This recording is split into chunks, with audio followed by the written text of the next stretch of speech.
Everyone, আমি দীপান্বিতা আর আমার চ্যানেলে আপনাদের সবাইকে স্বাগত। আজকে আমরা যাচ্ছি হলদিয়া। ডে আউটিং বা ওয়ান ডে ট্রিপের জন্য কিন্তু হলদিয়াকে আপনারা বেছে নিতেই পারেন। হলদিয়া ফেমাস একটি ইন্ডাস্ট্রিয়াল টাউন হিসাবে। পশ্চিমবঙ্গের পূর্ব মেদিনীপুর জেলায় অবস্থিত শিল্পনগরী হলদিয়া শহর।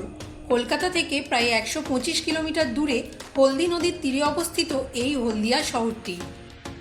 সবার প্রথমে বলি কিভাবে আসবেন।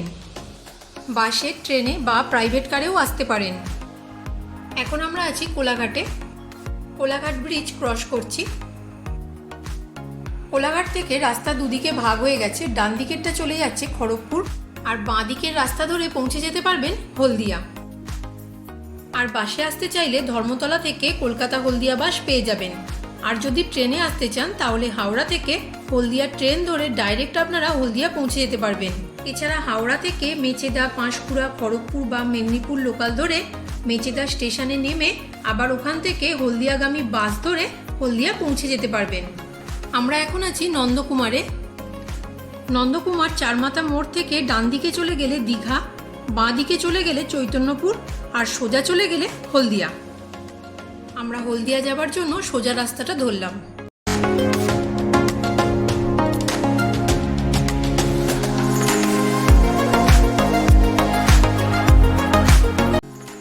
এখন আছি হলদিয়ায়। প্রথমে হলদিয়া টাউনশিপে যাব।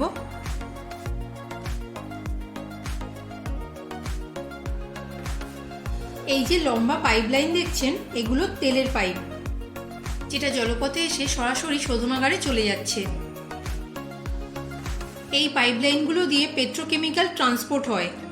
কিলোমিটারের পর কিলোমিটার রাস্তা ধরে এই পাইপলাইন চলে গেছে। এটা হচ্ছে হলদিয়া ফেরিঘাট। এখান থেকে লঞ্চ ছাড়ে নন্দীগ্রাম যাবার জন্য। তবে এই ফেরি সার্ভিসের নির্দিষ্ট সময় আছে। এই সময়সূচি দেওয়ালের ওপর লেখা আছে।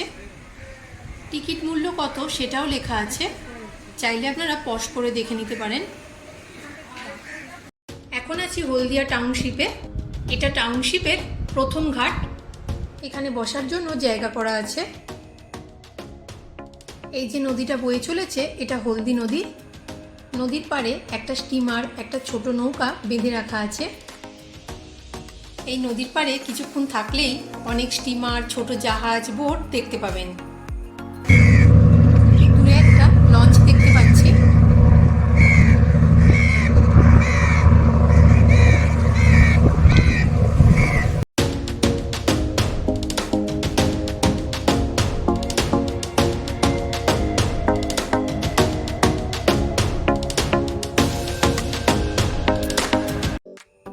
এখানে নদীর পাড়টা খুব সুন্দর করে সাজানো।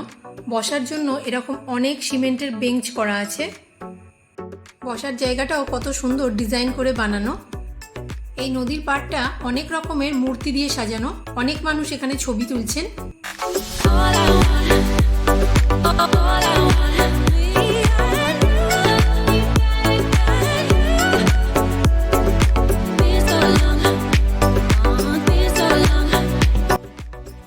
নদীর পাড়ের উল্টো দিকেই অনেক খাবারের দোকান আছে। আর এখানে গাড়ি পার্কিংয়েরও ব্যবস্থা আছে। বিকেলের টাইমে এখানে বসলে সময় যে কিভাবে কেটে যাবে সে তো আর বলার অপেক্ষাই রাখে না। রাস্তার পাশেই খুব সুন্দর বিশাল বড় একটা বজরংবলীর মূর্তি আছে।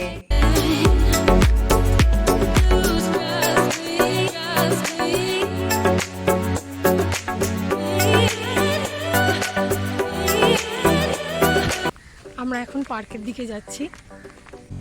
আমরা যে রাস্তাটা দিয়ে যাচ্ছি এটা হলদিয়া মেরিন ড্রাইভ রোড। হলদিয়া মেরিন ড্রাইভ প্রায় 3 কিলোমিটার বিস্তৃত একটি রোড, যা হলদি নদী বরাবর চলে গেছে। রাস্তার দুদিকেই প্রচুর গাছ লাগানো আছে। খুব সুন্দর কোলাহলমুক্ত একটা জায়গা। পাখিদের কিচিরমিচির শব্দ কানে আসছে।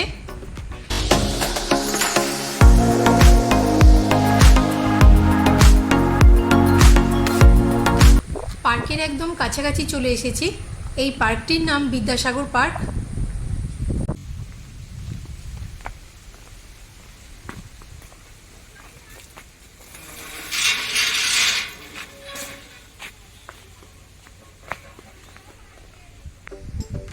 পার্কের ভেতর পণ্ডিত ঈশ্বরচন্দ্র বিদ্যাসাগর মহাশয়ের একটি বড় মূর্তি আছে। এই পার্কটা খুব সুন্দর করে সাজানো, দোলনা, স্লিপার সব কিছুই আছে এই পার্কে। বসার জন্য অনেক জায়গা করা আছে এই পার্কের ভেতর। ঝাউ গাছ, বাহারি গাছ আর নানা রকম ফুল গাছ দিয়ে ঘেরা এই পার্কটা। এই পার্কের পিছন দিক দিয়ে বয়ে চলেছে হলদি নদী।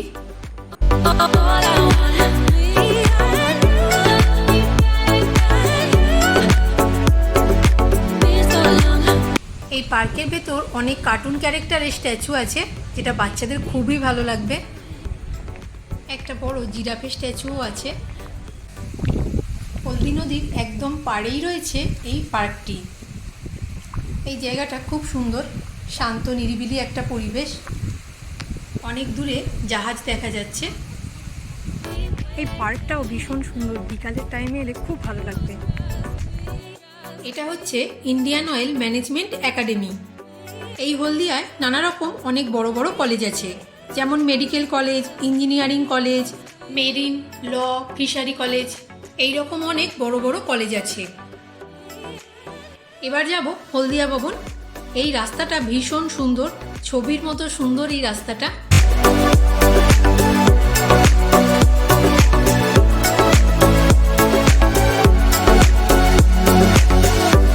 এখন আছি হলদিয়া ভবনের সামনে। চাইলে আপনারা এখানে নাইট স্টেও করতে পারেন। এখানে শুধুমাত্র অনলাইন বুকিং হয়। গুগলে হলদিয়া ভবন লিখে সার্চ করলে রুম বুকিংয়ের প্রসিডিওর চলে আসবে।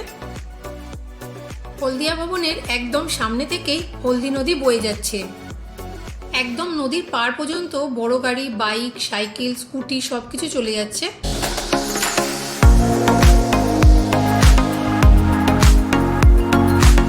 এই জায়গাটা পুরো ছবির মতো সুন্দর একটা জায়গা। এখানে নদীর ধারে বসার জন্য অনেক জায়গা করা আছে। এখান থেকে অনেক বড় বড় জাহাজ দেখতে পাবেন। এই জায়গাটা এতটাই সুন্দর, আমার তো মনেই হচ্ছে না যে আমরা হলদিয়ায় আছি। জলের কালার দেখে মনে হচ্ছে যে বাইরে কোথাও ঘুরতে এসেছি। বন্ধুরা, জলের কালারটা দেখুন, পুরো ব্লু কালার দেখাচ্ছে। এখানে কিন্তু জলের কালার ব্লু নয়, সূর্যের আলো আকাশের কালারের সাথে রিফ্লেক্ট করে জলের রং ব্লু দেখাচ্ছে। সামনেই একটা বড় জাহাজ আসছে। এই জাহাজটা কিন্তু অনেক বড়, অনেক দূরে আছে, তাই ছোট দেখাচ্ছে। পোর্ট একদম সামনেই রয়েছে। এই যে বিশাল আওয়াজটা আসছে, এটা জাহাজ থেকে মাল আনলোড করে বেল্টের মধ্যে ফেলা হচ্ছে। এটা হচ্ছে পোর্ট এরিয়া, এখানে জাহাজ আসে, এখান থেকে মাল ইম্পোর্ট এক্সপোর্ট হয়। বন্ধুরা, দূরে দেখুন ছোট একটা জাহাজে মাল এসেছে। ওখান থেকে ক্রেনের মাধ্যমে শিপ থেকে আনলোড করে যে চৌকো ফানেল করা আছে সেই ফানেলে ফেলা হচ্ছে। বেল্টের মাধ্যমে ফানেল থেকে লরিতে লোড হচ্ছে। এবার ওখান থেকে বিভিন্ন জায়গায় ট্রান্সপোর্ট হয়ে যাবে।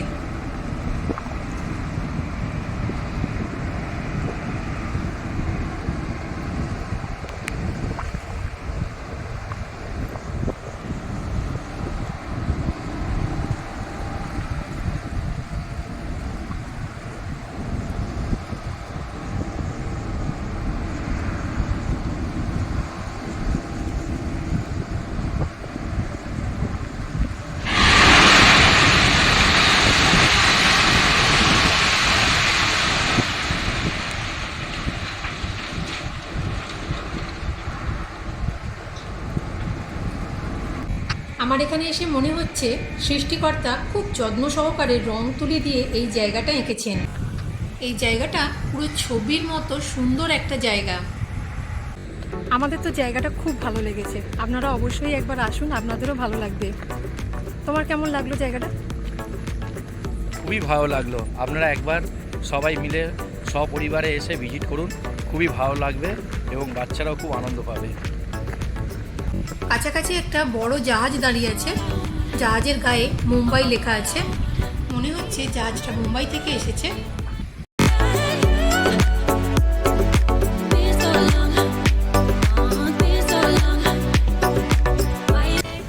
ভিডিওগ্রাফি বা ফটোগ্রাফির জন্য কিন্তু খুব সুন্দর একটা লোকেশন এটা। যারা প্রকৃতিকে ভালোবাসেন তাদের জন্য কিন্তু জায়গাটা একদম আইডিয়াল। দুর্গাচকের ওপর একটা ওয়ান ওয়ে ব্রিজ আছে, এখন আমরা সেটার উপর দিয়ে যাচ্ছি। ডান দিকে পেট্রোকেমিক্যালের ফ্যাক্টরি দেখা যাচ্ছে, দূরে ওই যে ছোট ছোট আলো জ্বলছে দেখা যাচ্ছে, ওগুলো পেট্রোকেমিক্যালের ফ্যাক্টরি। এবার বাড়ি ফেরার পালা। আজকের ভিডিওটা এখানেই শেষ করছি। ভিডিওটি ভালো লাগলে লাইক কমেন্ট করবেন আর চ্যানেলটি সাবস্ক্রাইব করে পাশে থাকার জন্য অনুরোধ রইল।